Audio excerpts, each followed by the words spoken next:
All right, I'd like to call this meeting to order. Public, please hold comments until the select board chairman opens the agenda items for public comment. When addressing the board, state your full name, both in person and on Zoom. It is suggested that you enter your full name as your ID on Zoom.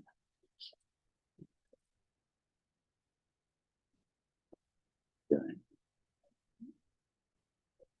Item 2, public hearing. Amendments to the general assistance ordinance appendix, A through H. This is an annual exercise when the state releases its guidelines and it goes county by county. And so they tend to be, you can write your own, come up with your own guidelines, but I suggest you probably use the state's. I think they're reasonable.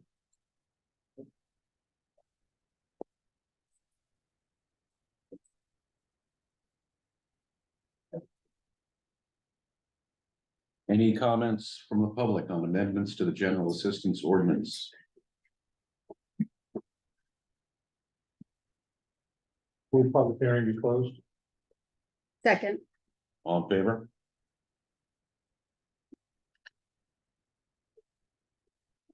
Would entertain a motion to approve the amendment.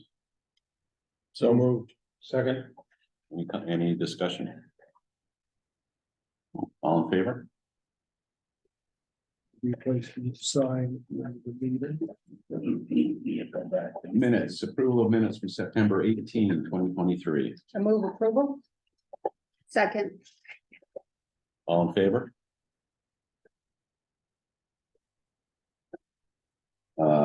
Appointments, recognitions, resignations, none presented. Consent agenda. Town of Mount Desert awarded second place for Maine Municipal Association's annual report competition in the 1,000 to 2,499 population category.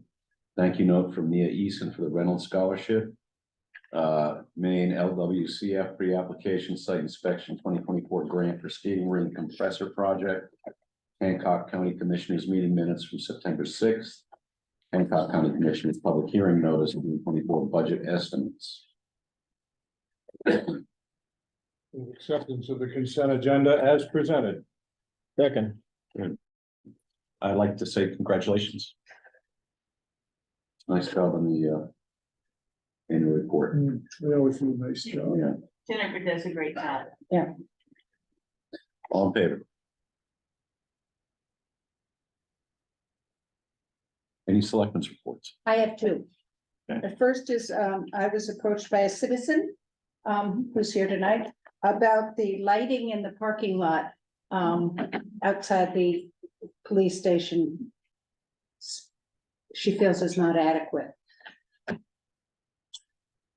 That was me. It's awful. There's a light bulb out. I mean, it's dreadful. When you leave these meetings in the evening and you walk around the parking area, you're lucky you don't kill yourself. It's an accident waiting to happen. Is it that lights are out or they're not enough of them? Or Both. It would be lovely if there was a spotlight of some nature on the corner of this building pointing down into the parking lot. And there's no light like indicating where the stairs are. Yeah. Okay, yeah, definitely not there. Good point. Bill? All right, just some historical background. That was our test study for the LED light, street light project that we did. And it was probably under illuminated, but I would suggest that we put down the same 2700s that we have throughout the town and maybe add an extra that are full cutoff though. With spotlight, you know, people don't want to really have, we would like to maintain the dark sky. We don't want to glow here on this building. Oh, I don't disagree, but it's not. Yeah, it sounds like there's a solution. Yeah, that sounds good. Safety issue. Maybe contact Ben Jacobson, maybe we could get a quote to have some more street, you know, replace the ones that we put there originally, because they're old. We probably put them there 12, 15 years ago, and they were a test study to see if we even liked the light that we got. That's all I got to say. Thank you for that. Thanks. historical reference there. Thanks, Bill. I also had comments from another person about the uniform bowls that have been set on Main Street two large ones down on the triangle opposite the neighborhood house and one up by, across from Buddy's. They're And going to redeploy all of those bowls next summer into appropriate spots. okay, because Size wise, but there's no sense to move them right at the moment. Didn't hear what he said. he's saying that they're gonna be moved next summer, that this is a temporary placement, which is good because they look kind of funny. It's a little bit, because Yeah. the ones down there, but yeah, so we know that's already on our radar, has been for some time. Are they going to be moved from the spots that they're now in Yeah. to areas that are more appropriate Yeah. scale wise? Yes. Not just reset in the places that they are. No, they're going to be put sized appropriate. Yeah, 'cause Great. They're very out of, the one especially in front of the neighborhood house, are very out of scale to that poor little island that's now overcrowded. Okay, any more reports? Did you have a suggestion about placement? Certainly those large uniform pots, which, they're beautiful.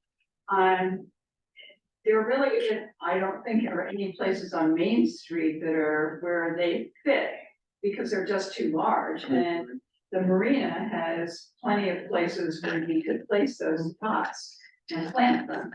And they can either have flowers in them or ornamental tree, they're large enough so that small ornamental trees can go in them. And they're, I think that would be a much more appropriate location for those pots. I mean, those pots are $3,000 or more a piece. And it's a shame to have such beautiful works of art misused. I love them. I wish I could afford to have one myself, but I think it's a shame that they're where they are now, and they need to be given an appropriate place to be appreciated. Thanks, Tammy. Thanks, Danny. Anything else? Senate, okay, we did this. Unfinished business, recommendation from Harbor Committee concerning proposed Friends of Acadia event at the Marina Green.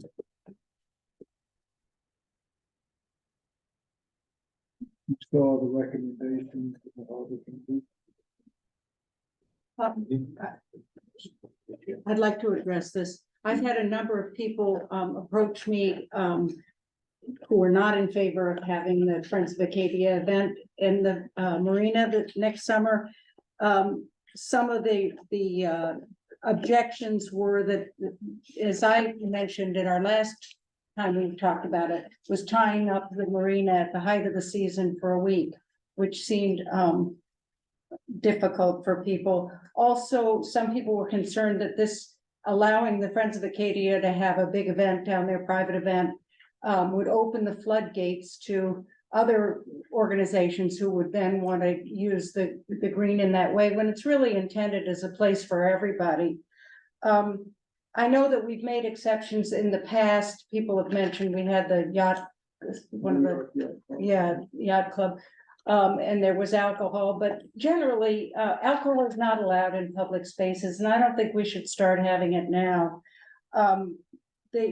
When Friends of Acadia came to us a few weeks ago, they mentioned that there were some alternate locations, and I would encourage you to use them. So that's my objection. And again, I do want to say, I support the Friends of Acadia. I think it's a wonderful organization. I like the work you do, but I just don't like the idea of having a private party down for a week in the marina, which is everyone's village green.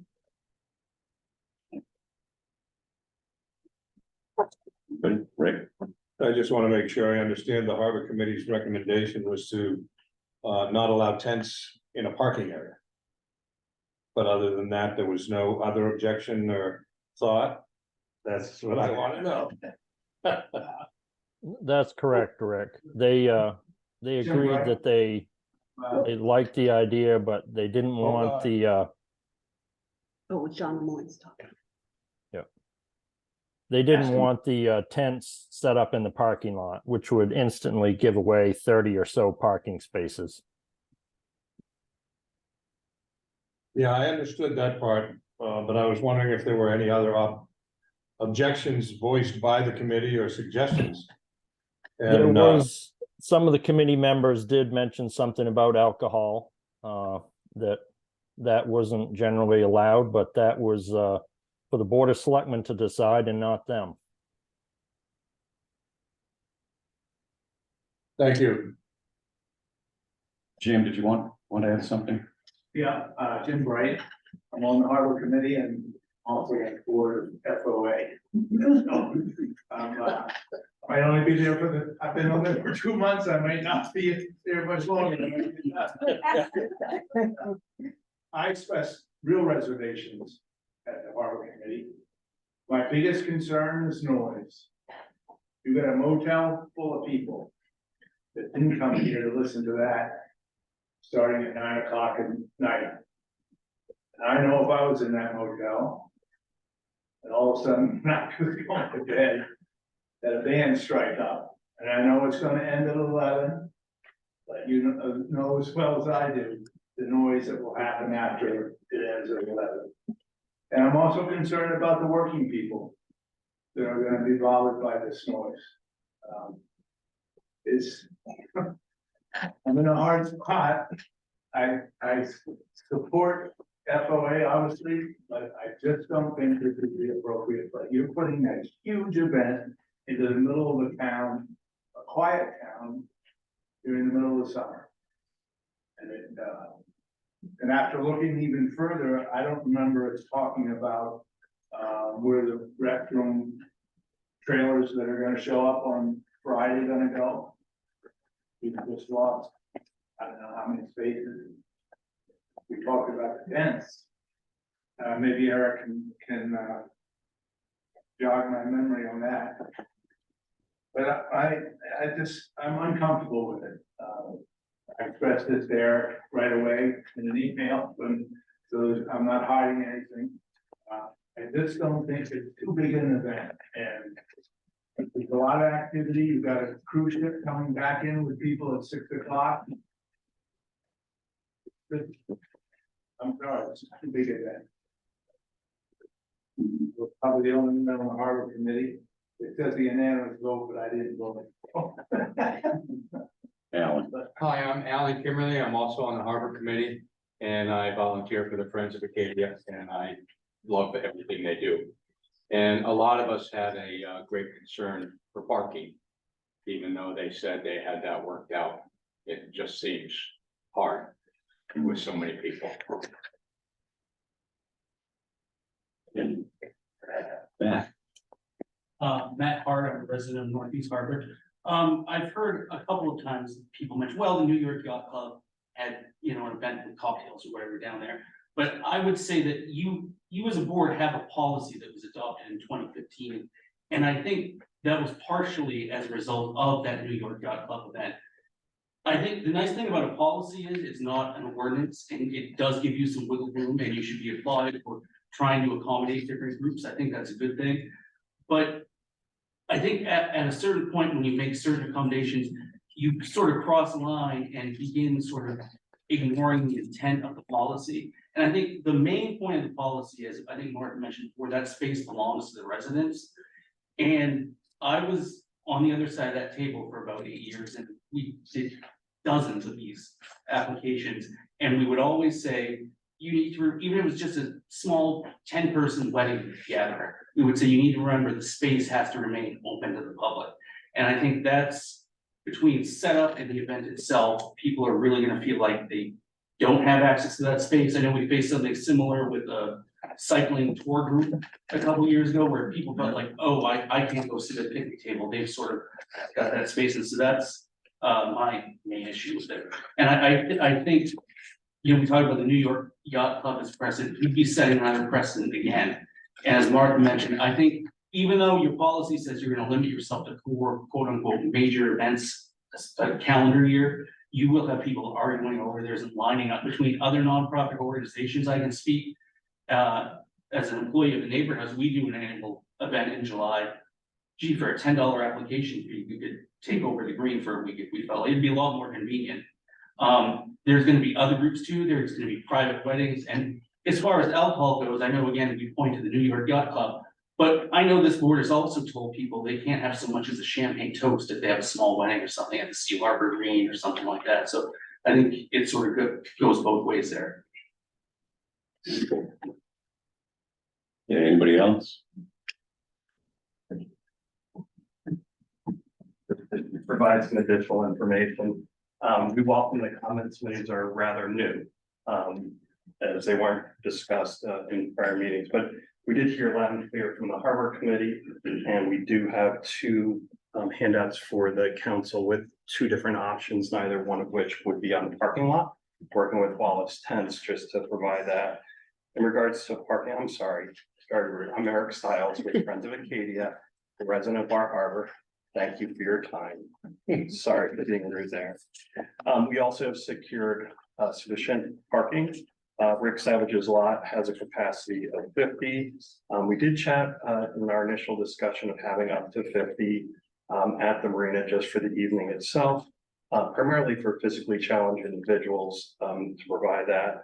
The romantic room parking lot, again, capacity of 20, and the Northeast Harbor Fleet parking lot. Pending a formal application, the board reviewed our application, verbal application, and was very positive and receptive. So I just want to provide that additional information.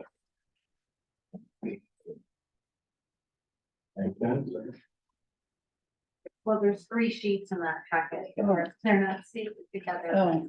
they're organized. So there's 2 options. Sorry, there's the summary of the parking. Okay. I thought I'd seen this before.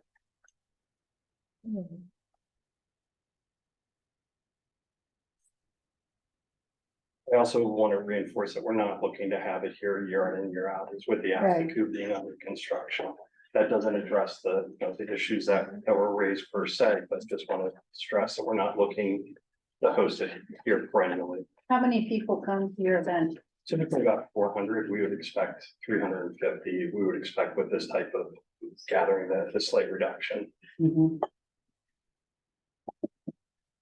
I do kind of feel as though the sense we gave Mr. Stiles was that, you know, we were relatively supportive of the idea, but wanted to defer to the Harbor Committee for their potential objections. And I mean, I certainly am hearing new information, but the response we got in writing from the Harbor Committee in our report does sort of say, as long as you don't take any parking. So I mean, I hear what everybody's saying, and I don't entirely disagree, but I do feel like we kind of have changed our tune a little bit also. Well, didn't think in response to that, I will say that as a board, we get up here and we don't see this stuff. We don't discuss it amongst ourselves. And often the only chance we have to discuss it is in a public forum. Okay. Okay, so you're gonna change your minds as you think about it going forward, but no, you already voted on it. You've already given an impression that you might support it. So I think that, you know, that yes, and I apologize if we gave you that impression. But understand that we have issues that come up that need people to go away and think about it, come back, and then come up with a thought out response. And we rarely get that chance. And personally, after going away and thinking about it and coming back, it's too big, too much, too long for what the purpose of that area is meant for. Any of that made any sense? And I would say, I was not initially in favor of it, but I wait and hear what the Harbor Committee says, and they're an advisory group. Ultimately, it's our decision. But I was really accosted several times, quite a few times, by people who said, you gotta do, we don't want this. And so when I hear a lot of people saying that to me, I need to pay attention. And I, of course, urged them all to come, and if you had, but there were others that, for one reason or another, decided not to come tonight and speak for themselves. I just feel like it would be too bad not to try to do something to support in a, like, this is kind of an exception since the Astaku is, you know, that it's like a 1 year temporary. I just feel like I get the noise thing. I didn't even think of the hotel, but I don't know. I just, like, it's such a great fundraiser and a great, you know, is there other places that it can be had, I think you mentioned that you had alternative. We're looking at alternative options, but Yeah. they're far and few between when you're looking at a flat cleared space of Yeah. that size. And with the access to infrastructure. Again, I would urge you to talk to the Jordan Pond House. I mean, they have a big space and you mentioned last time that they have their dinner service. Asked to go in as a dinner service and they Right. put it off for that. Well, they don't, I mean, we're not bumping their, Right. their physical Right. space. Your point is well made. Yeah. Rick's one. Well, I know it's not an elegant venue, but what about the high school? I mean, it's in the summer, so they don't have as many like sports. you can't have alcohol on campus. Okay. Yeah, and those auctions don't do as well without alcohol. Yes. I'd just like to say that I support the plan. I appreciate the effort that has gone into amending the plan to get tents off of parking lots, things of that nature. The things that I've heard against the plan currently are nothing that, to me, are insurmountable, that contingencies can be made. I think this has an opportunity for Northeast Harbor as a community and a center of commerce to enhance and shed a light on Northeast Harbor that ordinarily struggles to get business in this town, in downtown Northeast Harbor in the summertime. And I just think it will, just the advertisement of this event alone is going to draw attention to Northeast Harbor. And as I said, everything that I've heard are valid complaints, but they're not insurmountable complaints. And we could put our heads together and do some serious contingency planning to ameliorate some of those issues. So I just throw my hat in the ring as saying I'm in support of this idea. Yeah. I would agree with Rick to the extent, I think it's logistically possible to figure out the parking and make the event work, but again, my issue is you're shutting down the green to the public and you're setting precedent for other groups when they come in. And it may not be you folks sitting out there, it could 10 years now, a different group of, you know, naive, young, fresh faces up there. Well, why in the world did they approve this in the past and now we're stuck with dealing with it?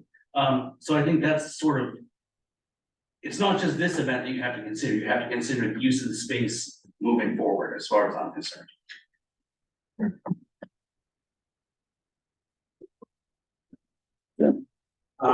Just to be clear about the harbor committee, I brought all this up to the harbor committee and they did not want to get into it. And they did, excuse me? They did not want to get into it about the difficulties of alcohol or parking or anything. They were sending it back to you. So I was the only one bringing them up. And again, I think it's possible to do it, yes. I think you have to put some parameters on it. Do they really need to go start the music at 9 o'clock at night? I mean, they're trying to follow their regular schedule, which is fine, but you've got people that have to go to work, they're in a motel, they don't want to listen to this stuff and it's not gonna end at 11 because you've got the workers taking everything down, cleaning up. And yeah, it'd be great for Northeast Harbor, but I just don't think it's the right place. The Jordan Pond House, the Bar Harbor Club can accommodate it. And just to cover that green for a whole week doesn't seem like. I don't understand how having this event at that Village Green is gonna be so good for Northeast Harbor, and how having it there is so much better than Northeast Harbor than when it was at the Astor. You're gonna be using caterers that are out of town. I mean, having the proximity of the event to the center of the village doesn't mean that the village is gonna benefit from this event at all. I don't see how it's gonna benefit from that. If anything, it's gonna gum up traffic and parking. In August. For a week. I invite Jen to speak, but I do want to add that this had been the primary parking for that evening, so I wouldn't expect any more, no less. We used Rick Savage's lot, we used the marina for parking in the past. I don't mean to dismiss your point, but Jen, do you had a point you want to make in regards to? Well, just about the catering, we use local caterers. Yes, I understand that, and my point is, the catering staff, the wait staff, the outhouse staff, the parking staff, that's not gonna be basically any different than what Friends of Acadia has used before at the Astor. And I'm not sure how positive that event was for the town of Northeast Harbor and the commerce. And what I'm trying to hear this year, what I'm trying to have you say to me is, how is this event gonna help the commerce of Northeast Harbor so much more? Well, we'd like to include the community and do something with the community as well, I think. We're talking about, for example, like a drone light show that would be open for the whole community. The one night thing. Yeah. You know, And it's not casting light about this really cast. I think that's fluff and buff and. Yes, sure. We see things differently. No disrespect. No, not Our very much. intention was to thank the community. Right. And offer something at Right. no price to thank the community. Right. And to include. Yeah, So have you reached out to the chamber? no, we wanted to first see if, how the community viewed it, if it was meaningful. Danny, I would hope that they would find a way not to have their amplifiers in the up as high as sometimes I have heard amplifiers at weddings. I can hear the Astiku, the music at Astiku at my house on Harborside. All those houses on Harborside Road hear the weddings at Astiku every single Saturday night. The fireworks that go off at Astiku and make everybody dogs go nuts. It's, it gets to be a little annoying when, I mean, if it's a nice night and your doors are, and your windows are open. I think that the noise issue, and I live a lot further away than some of these condos down here and the homes closer to the marina, and it's noisy. And some of us go to bed early. I grew up on Harborside, and I can tell you, for many summers, there was this musician that played at the Kimmel Terrace Inn, the restaurant. And I grew up going to bed to Jesus Christ Superstar, night after night after night. So amplified music carries so far, you know. This is a quiet village. There's a reason for that.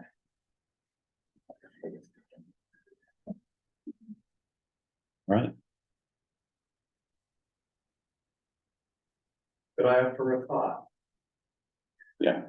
One approach could be to put our heads together with some folks and come back with some proposed guardrails to find compromises to address some of the concerns that were raised tonight.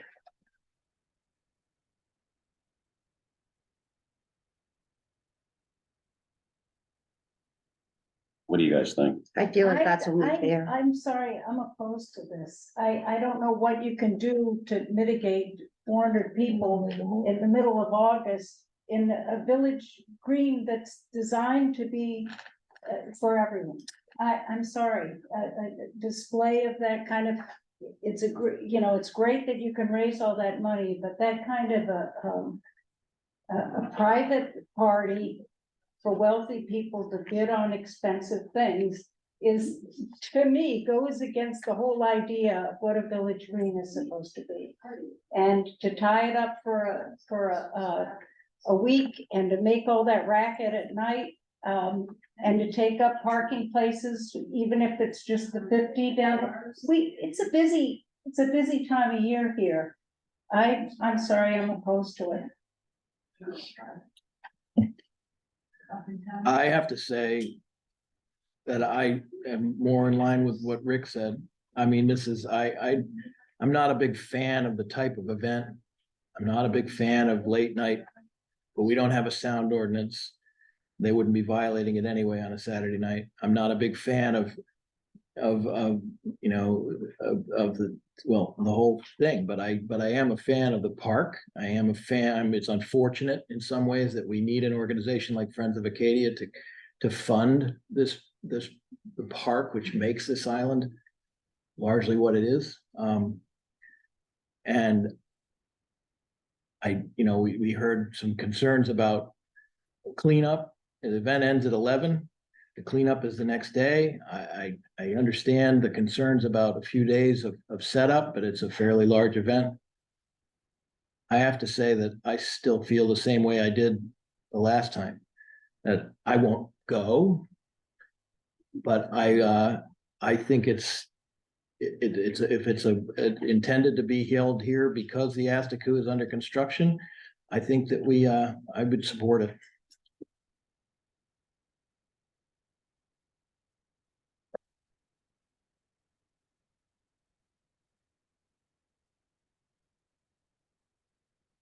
Well, I have a question. yes, Well, I mean, first of all, right on the application itself, it tells the applicant you cannot shut the space off to the public.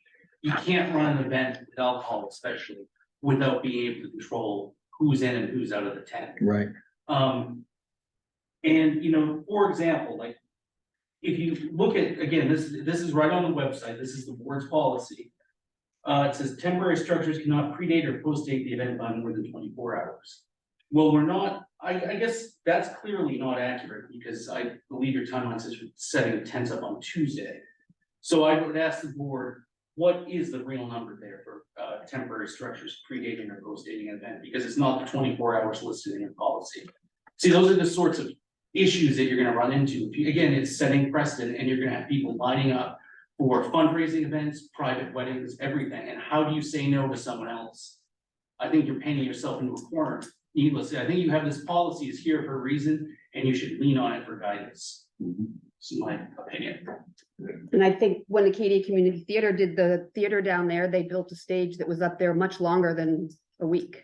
Because we rehearsed on it, we performed on it. So there's definitely been other events down there that have had permanent, semi-permanent structures. That was built right onto the green. So, and we're not shutting the green down for a week. We're putting some things up as the week, but it's still going to be completely open to the public through that whole week. It's going to be some tents and stuff set up, but people are still going to be able to go to the food truck and eat at the picnic tables. I mean, none of that's going to be shut down. I do appreciate, I think that having alcohol at an event like this, if we look into some safer ways, like you mentioned, barriers, and who knows, half the people might be staying at the motel that are going to the event. I mean, you don't know. And it was at the Astaku and people stayed at the Astaku.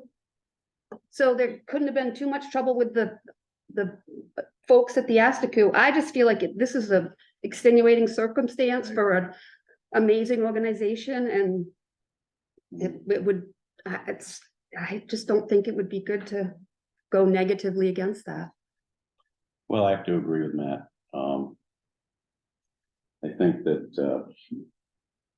I think allowing an event that really does take up pretty much most of the usable green space for that amount of time is sort of violates our public trust. And, there are a lot of people that aren't in this room that probably would not appreciate the music and the noise and the inconvenience for a week during our busiest time of year. So I can't support it. I really can't. A suggestion Yeah. brainstorm about, when the tents do go up. On that Tuesday, we can leave the sides open. And we can have people will still be able to access the green, they'll just have cover.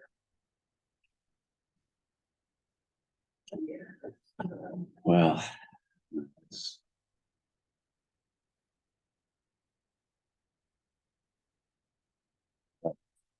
Well, so. Anything else? Anyone want to make a motion? I move approval of the application for the public space special event for Friends of Acadia benefit auction. I will second that motion. Any further discussion? All in favor?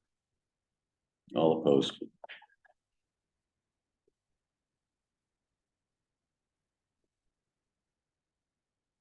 Okay, That's the first in my entire time here.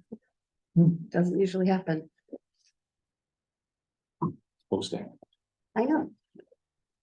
Can I ask you a question, John? Yeah, Is that clear that there's no parameters at all?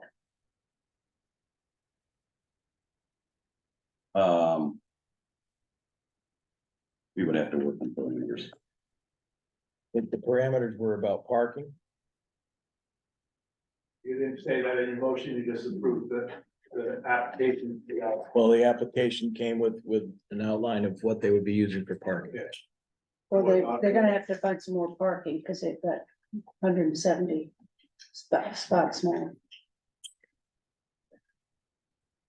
Nothing about noise or anything like that.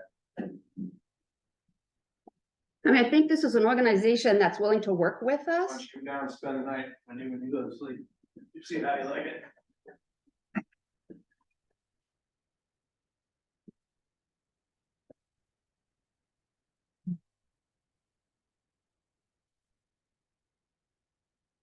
Yes, The select board would like to appoint a working group. We're happy to work with them to address noise, to address parking. All the other concerns, we want to be we don't want to divide the community. We would like to make sure that we put our best foot forward in appreciation of the community. And if I may, the presentation and the willingness to answer questions and to be forthcoming is in large part why I feel like I can support this. So I sincerely hope that I don't regret that. But I think it would be good to continue to work together to make sure that we do everything we can to minimize the types of things that people have expressed concern about. They can't be eliminated, but to minimize, I think would be wonderful. Appreciate the offer. Matt, Could I just make a suggestion that maybe at your next meeting under new business, on your agenda, you put a review of your policy? Because for, use of public spaces, because it's not being enforced and, or it's being applied to different events differently, you should probably come up with something that's, you know, there's a reason for having, if you're gonna have a policy, it probably should be followed, so you need something that's a little more, that you're a little more capable of following actively. And then, not just for your sake, but for the applicant's sake in the future as well. Can I ask another question since you asked it already? Is there an insurance policy that goes with this covering alcohol and parking and all those other things? Because I didn't hear you ask for a minimum or a maximum on that. we didn't. That's why you didn't hear Is that a concern of anybody's? Generally, those events like the farmer's market carry $1 million. Yeah, farmer's market is during the day without alcohol. Well, but the question was, is there events, is there insurance? And you do have to have insurance for those. So regardless of what time. So that'd be the standard thing. For event insurance, which that we do require of anybody holding an event, the folks that insure the event decide what they're willing to insure it for, and an accurate description of what's gonna happen has to be provided to them. So that's the insurance companies, and they will not undercharge or underinsure, because that puts them in jeopardy. Garden Club carries $1 million for insurance. Okay, well, going forward, I think we do need to have a group that's gonna continue this discussion. And make sure that there are some parameters.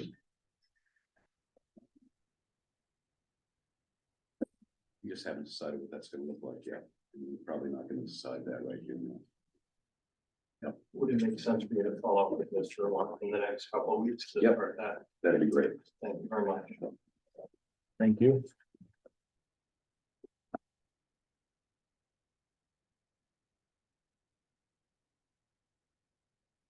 Okay. Item C, public space special event application, Garden Club of Mount Desert, Tracy Coombs, Seal Harbor Village Green, Saturday, July 27th, 2024, 10 a.m. to 4 p.m. To include parking plan. Hear from Tracy that she like maybe her flight is delayed, so she probably landing about 7:30, so she's not. I move that we table this discussion until she can be here. I would second that. Yeah, all in favor?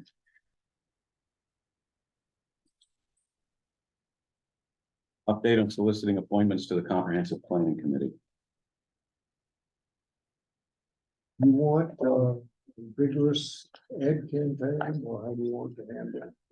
Well, I think at our last meeting, and I was asked. Or we discussed coming up with a either an advertisement or whatever that would include and inform the public that we were looking for. An update to the comprehensive plan and not a complete rewrite. Right. And I was directed to bring it up to the Land Use Zoning Advisory Board for discussion and how we could make that happen and what would be the best way. And reporting back from that meeting, I would say that we thought we would, at our next Luso Advisory Board meeting, vigorously invite the public to come and hear what it's going to be about in terms of an update rather than a full rewrite, so that they could gauge the amount of effort and time they would have to commit to such an endeavor. And we have not set the date for that meeting yet, I don't believe, have we, no? At which point we will be inviting the public to come and express their concerns, their interests, and hopefully be able to flesh out the number of members that would be willing to serve on that, somewhere in the area of 10 to 12 people perhaps. Is that fairly accurate, Martha? You were at that meeting. Yeah, I think we may need to do more than that to get the kind of numbers that we're hoping for. And so to really publicize that public event, inviting people to come and hear about it and keep it short.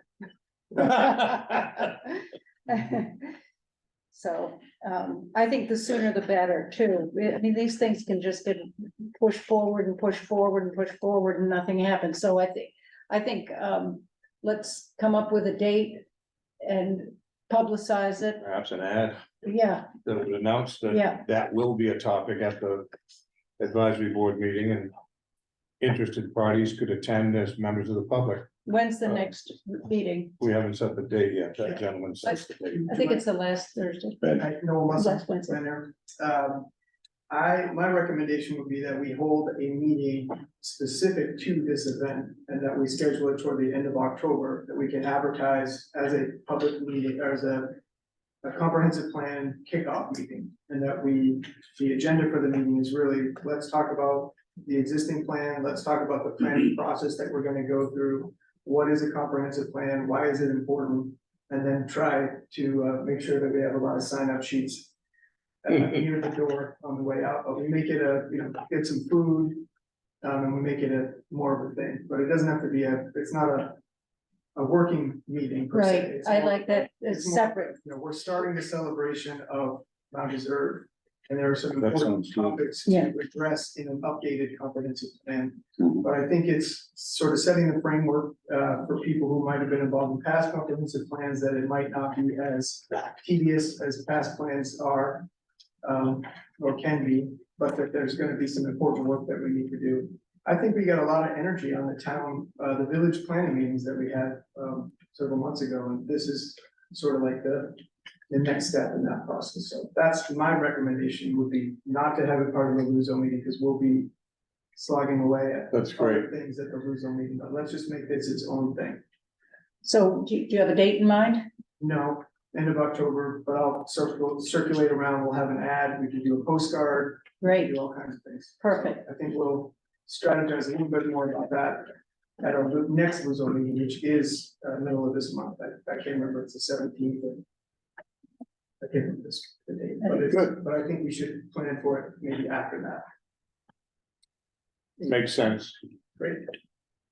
I mean, if we're gonna have, I guess my only thought is that if you're hoping to get a lot of people to an event at the end of the month, that waiting till the 17th to decide when it's gonna be might be, No, that's, start working on it. okay. Give me that date. Okay. And it is the 17th.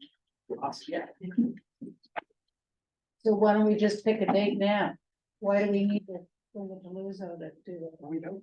Let's just, what's a good date, Claire?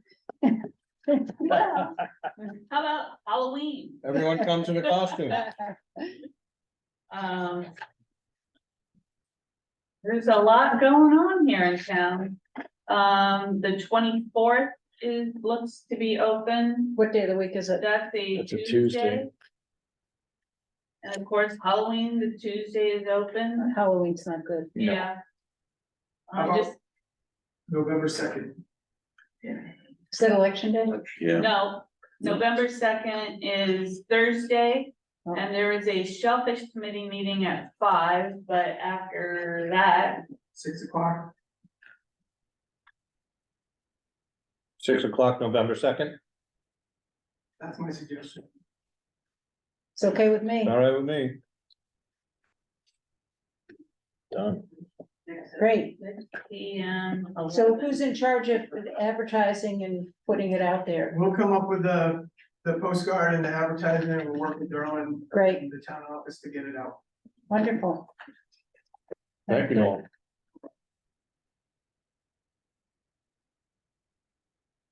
Okay.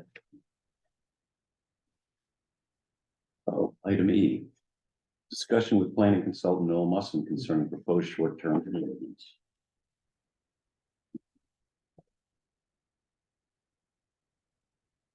Just saving the last day. Right.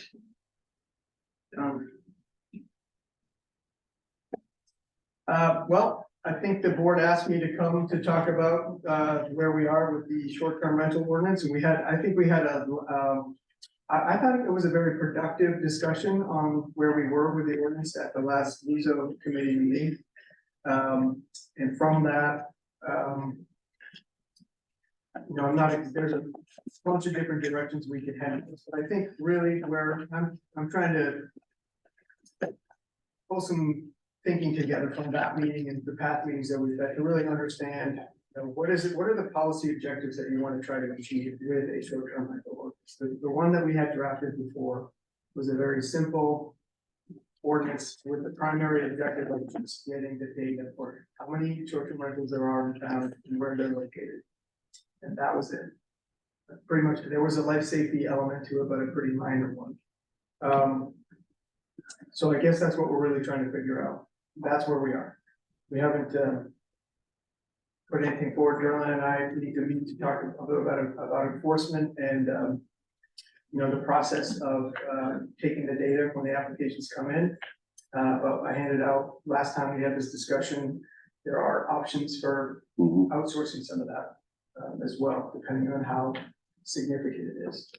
But my suggestion continues to be, building on that, I think, constructive conversation that we had at the last meeting.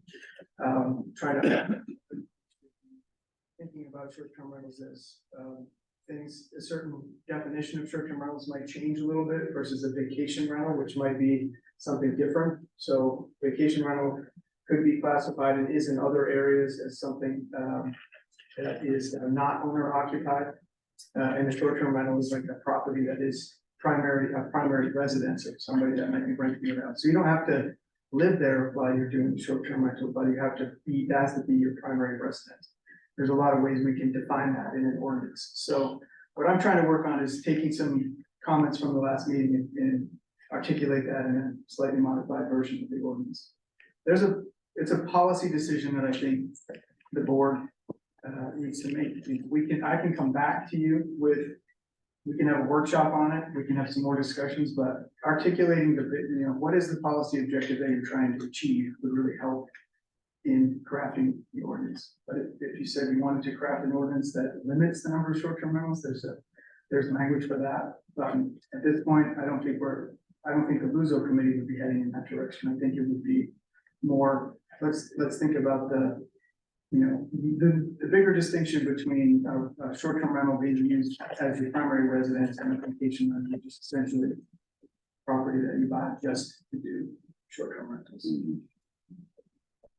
Happy to discuss though. It's a complicated topic, as you know. No, I was at the Luso committee meeting and I have some concerns. When we decided to pull this from the warrant, I think it was in March or April, March it must have been, because people felt it wasn't ready, including the Luso committee that had written it, that it wasn't ready to go to the voters. That was 6 months ago, and it's still kind of in this amorphous state. And, it seems to me that before you know it, we're going to be putting this year's warrant together, and it still won't be ready. I know that the town, it may be from our discussions that there is no enthusiasm in this town for any kind of limits or any kind of registration or any kind of anything to do with short-term rentals. But I think that the people of the town should have the opportunity to vote and make that decision. And it seems to me that the Luso committee has an awful lot on its plate. You've got some new state laws coming through that we're going to have to adapt ordinances to. It's short-term rentals is one of many things that they're wrestling with. And although it was quite a lengthy discussion at the last meeting, there were no actual outcomes from that discussion. It just kind of, everybody talked.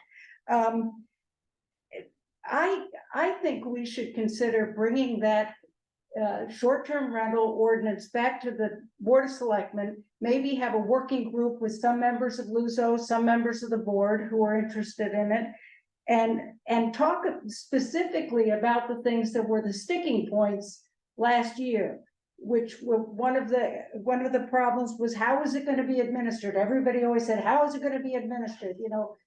Kim is too busy, Claire's too busy. They're saying, please don't give us more work. There are solutions to that, but we ought to figure out what they are so that we're not standing there saying, well, we'll figure something out. No, we got to figure it out ahead of time. What's the annual fee going to be? We kind of potchkeyed something together at the last minute, but we ought to have that in our heads ahead of time. Nobody liked the sticker in the window. That was a big problem for people. Let's get rid of the sticker in the window. We don't have to have a sticker in the window. I also personally firmly believe that we should cap the number of short-term rentals allowed in this town. It's a growing problem. It's bad enough now, and it's only going to get worse. Now, it's not just our problem. It's a statewide problem. It's a global problem.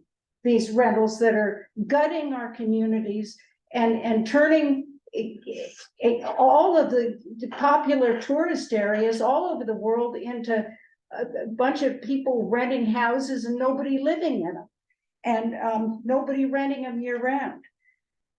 I think we should put something together with some teeth in it, put it on the warrant, let the town decide. Maybe they'll vote it down, but at least we will have tried. And I think the only way that's going to happen is if we have a small group working with you, Noel, dedicated to putting this together, and I'm happy to help with that. I would, if I may, I would, I appreciated the comments about the different, the major sticking points that I heard from the people that came out last year had to do with people who live in a home that they rent for whatever reason, in order to pay their taxes, in order to be able to afford to live here. And from my perspective, those are the least of my concerns. The Right. concerns that I've always had are what you described as vacation rentals. The concerns I have always had and continue to have are properties that are bought for the exclusive purpose of making money off of their locations. And so I would certainly, if you're looking for guidance on where to put the teeth, that's where I would put the teeth. We have our budgets are not shrinking.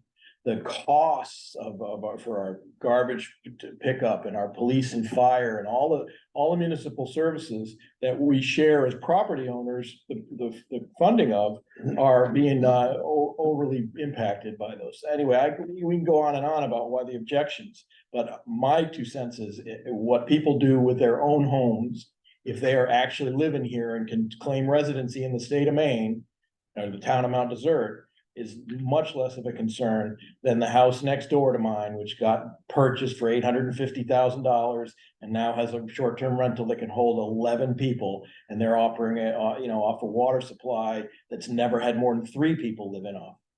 So those are the concerns that I have. And so if there's, I agree with you. that we need to stop the housing from being sold to people who aren't gonna live there ever. And I don't know that will solve the problems of the workforce housing that it will not, but it will also hopefully stem the continuous bloating of the price of homes because people don't care what they cost. They're gonna make $1 million off it anyway.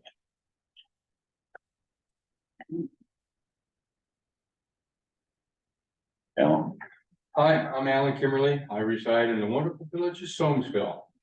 Our town has been losing year-round residents, and I believe the increase in weekly rentals is a direct cause of this, and it's harmful and disruptive to our community. There's an increasing number of single-family homes being bought and placed in the weekly rentals. Most of them, and many of them, are by corporations. Our town defines a hotel motel as an establishment that provides transient housing, and weekly rentals are for transient housing.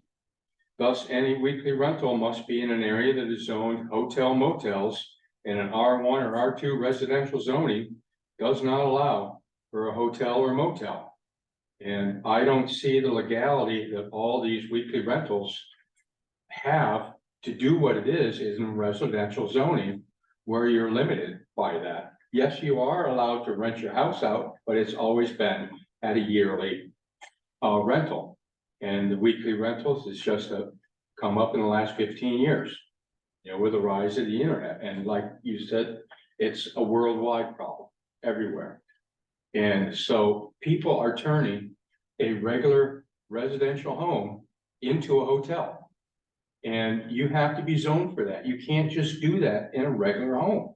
I believe it's totally illegal. And I don't see how it's gotten out of control because people are making so much money doing it. And so, there's a lot of people, there's people here that have, weekly rentals. I wish I had a dozen of them, and, I'd be in the French Riviera, every winter instead of reading a book next to the fireplace, which actually is pretty good.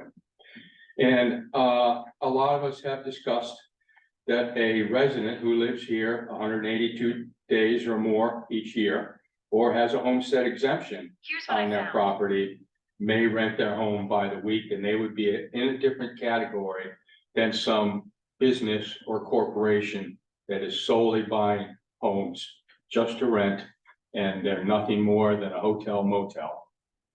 So I think our zoning, should stand that, you have limits on what you can do on a residential R1, R2 zoning. And I don't see how that can be a transient housing occupational issue in a home. Thank you. Thanks, Alan.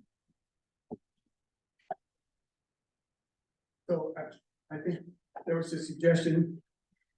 I'm happy to work with whatever group we need to work with to craft a policy that is reflective of what the town wants to try to achieve. So I think it's, let's articulate the policy objectives and work on some language that you are comfortable putting forth to the voters. The current ordinance was warrant worthy. There are some things that we would like to do better. I don't think those things would take that much time. No, I don't either. But I think it's a policy decision that you need to make. Annie? Does short-term rental mean weekly rental? Or monthly rental, or 2-week rentals, or, you know, what is the definition of?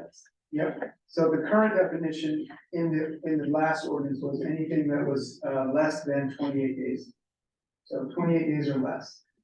And a monthly rental would be 28 days or more, or it's nights actually. If I rent, I have a house I rent in the month of August. For the month of August. Not a short-term rental. And it's rented to a family member, so. That would not be short. That wouldn't be a short-term rental. It would not be a short-term rental. As the way it is now, with the way things are going, you can rent your house by the hour or by the minute. And, you know, we don't have anything that I know per se on, you know, whether it's a week or a month or anything like I that. don't think there's too much of that hourly rental going on there. I hope not. That's a different There's category. nothing to say that you can't. No, you're right, and I mean, that is, again, I made an off-color comment about people that are here for short, for 2 or 3 nights that someone objected to last year. But I do think there is a difference between someone, I mean, even a week compared to a 2-day changes the. If you go on The nature of it. Airbnb, they quite often have a daily rate. Yeah, I know. You can just rent it for a day. But you can, the Airbnb owners can set their own policy, and they also have to follow there are towns and cities all across this nation and all around the world that are trying to wrestle with this, and some of them are taking more aggressive steps than others, and you know, if it's too aggressive, it'll be challenged in court, but this is what our charge is to come up with a policy that we are willing to stand behind. I'd like to make a motion, that we form a small, working group to work with Noel on coming up with an ordinance that we can present to the voters next May. And first I'll make that motion. I would second that motion. All in favor? And I volunteer. I will also, but please, although it's a public meeting, do not tell my wife. Okay, She'll be happy if they quiet down. I know they will, yeah, she will. well, I'll volunteer too. Can you have 3 members of the board on that same committee without it being a public meeting? Oh, no, Oh, no, we can't. Okay. you're on enough stuff. Well. Derlin, I hope you'll be included too, because, yeah. Yeah.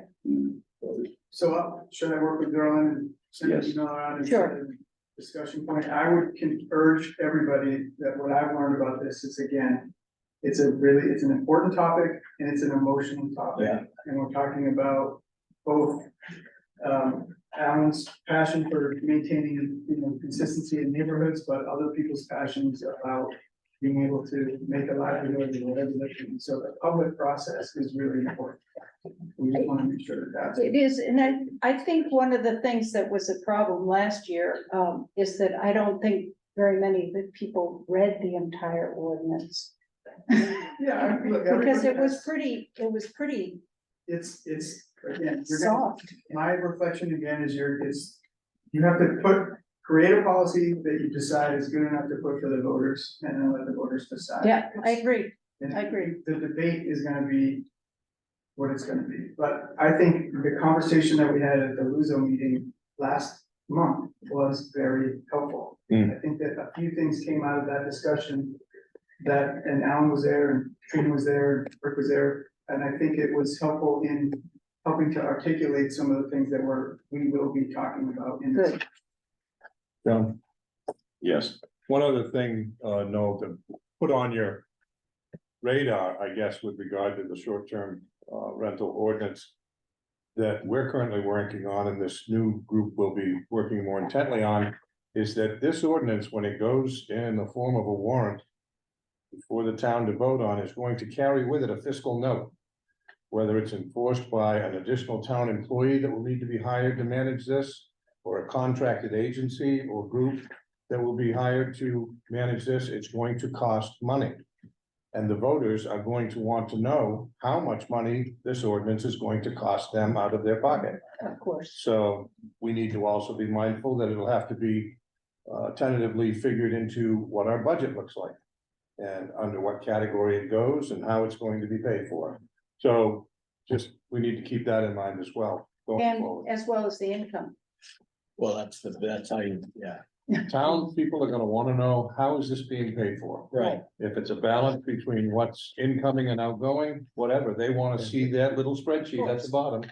So Yes. if it doesn't have it, then you're gonna have all kinds of townspeople raising their hands saying, how are you gonna pay for this? So, So if I might also put the plug in that short-term rentals are one piece of the larger problem that we're trying to deal with. And so in the Luso group, we're getting ready to completely revise, repeal, replace the subdivision ordinance, which will include provisions related to LD 2003, which is a really important piece of legislation that we have to adopt. So in terms of affordable housing language that will be in the subdivision ordinance, we're working on making sure that whatever provisions we already have in place in the ordinance are still compliant as it relates to accessory dwelling units, which we already have. We may need to make some tweaks on that. So we're working through that language. We're also considering areas where we might want to start thinking about things like employee living quarters, which are more geared toward the seasonal workforce, where those might be. So beyond, what we have in the downtown area here, how do we find opportunities for those so employers aren't just going out and buying houses that would normally be year-round houses? We're providing opportunities for them to meet their needs by developing something that actually meets their needs. So there's a lot of other activities that are really important to pay attention to, and I don't want just this one thing to distract from all the other good things that we're gonna have to deal with. But LD 2003 is a real thing that we have to do, and it's an important piece of legislation. It's really helpful in terms of maintaining that more housing is needed and supposed to make it a little easier. so, one thing that would be really nice is if we get at some point, get some real clarity on where the line is when you are going from, I'm renting this house to my relatives for a short period of time, which is perfectly fine, to nobody I know lives in this house that I own and I'm renting it out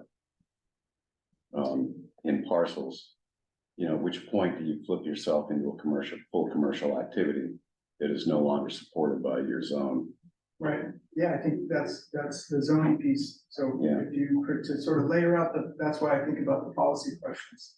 So one policy question is, we want to make sure that we're stemming the tide of housing that is available to year-round families and not being sold to, people who are Investors. who are just using them as investment properties. So that meets the tourism need, but it doesn't meet the community need, right? So where's the balance? I think I started this whole conversation over a year ago by saying, where's the balance? So that's what we're starting to try to deal with. And so that's one policy issue that we need to address. The other policy issues are the things that affect neighborhood quality and where they should be, what type of use that is. So we need to, there's some nuances that we probably need to start to work through, or maybe you just want to get something in place and then work on the nuances later, but we'll deal with that. well, that goes well with the current bill that's before the legislature to modify LD 2003 to only include towns of 10,000 people or more. Yeah, So that would give us wiggle room in terms of dealing with those nuances as they develop. Yeah, I think LD 2003 is really important to really address. I don't think that it's gonna be much of a flex here in Mount Desert to meet the standards of that rule, so I Right. would not worry too much about it. You already allow accessory dwelling units, you already allow duplexes on every lot. So, you know, you're already one step ahead of the game there.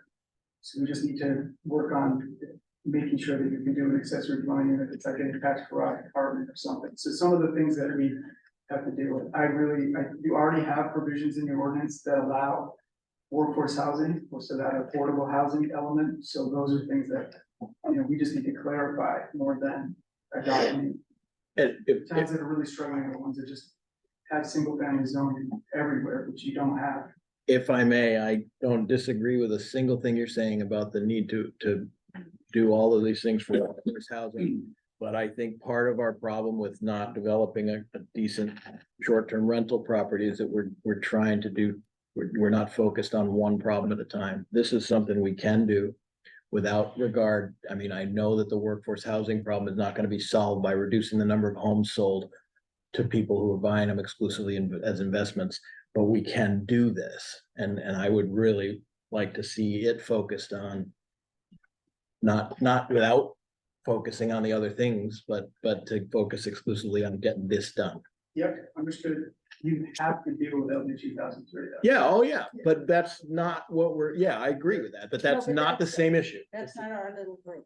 That's not, no, this is one, right. But I understand what you're saying, yes. No, quick question. Yes. Does the neighborhood road development, does that fall into 2000 LD 3 or whatever it was? Yeah, But it would. if the town adopts changes to the ordinance, it would, And so then that would become an automatic. well, no, it's still have to go through a subdivision review, but if the provisions in the ordinance would be more reflective of what LD 2003 is and not what's there today. Gotcha. Okay, thank you. Yeah. Any other questions? So I'm gonna work with Derlin on comp plan. Yep. And working. Great, Thank you. thank you. Thank you, Nolan. Right. Item F, sign the memorandum of understanding with the town of Fremont. Do we need to discuss this or something, or can we just sign this up? Any questions that you might have? It's that grant that you applied for Right. in Fremont, and the kickoff meeting for it is tomorrow. I can attend that on via Zoom, and once you grant me that power, I can sign it, send it. Do we want to move, I move signature of that memorandum. Second. All in favor? So we did get through? Yeah, we did. Thank you. Yeah, you did get it. When did you find out?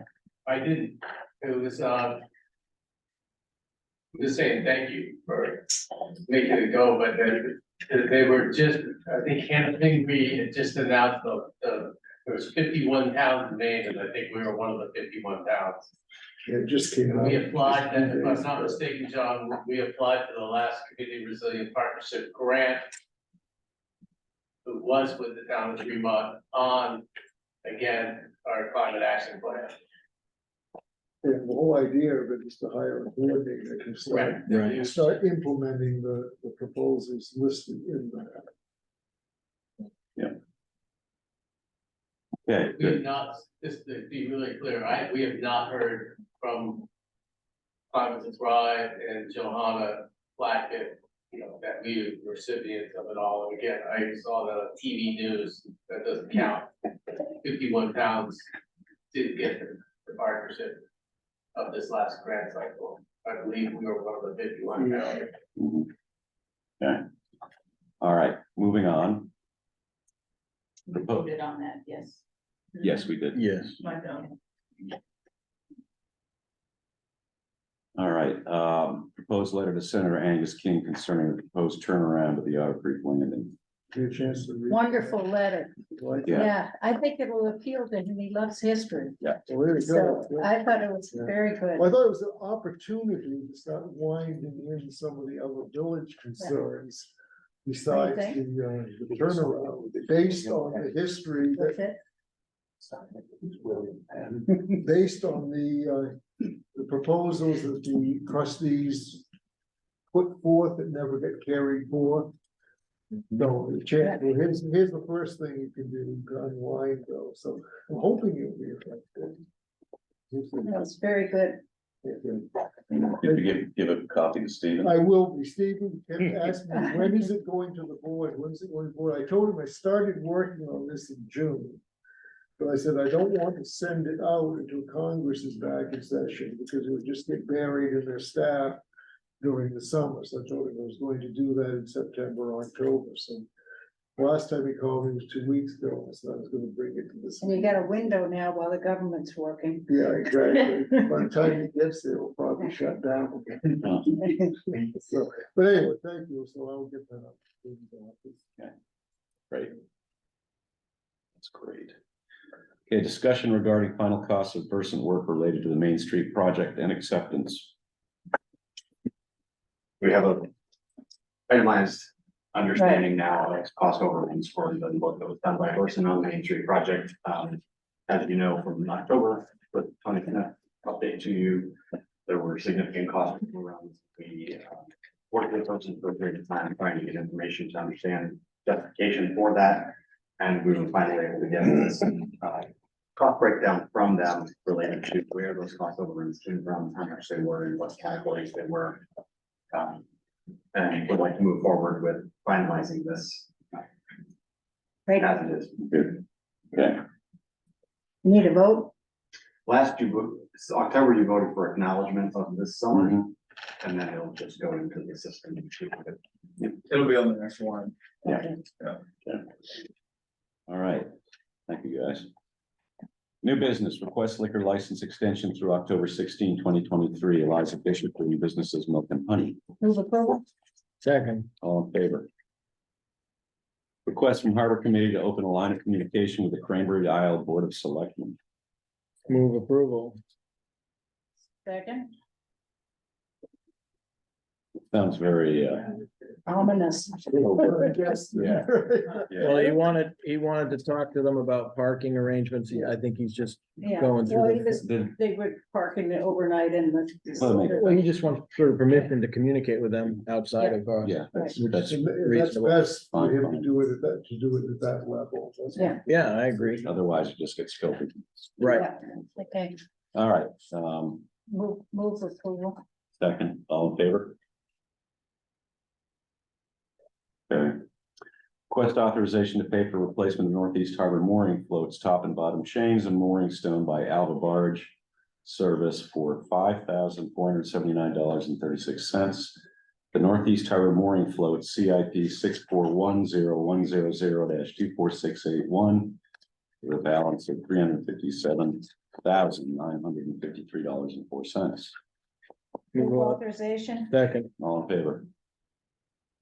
Request authorization to pay for repairs made to the Seal Harbor Binney Dock back chains by Alva Barge Service for $2,285.41. The Seal Harbor mooring float CIP 6410200-24601 has a balance of $126,366.09. move authorization. Second. All in favor?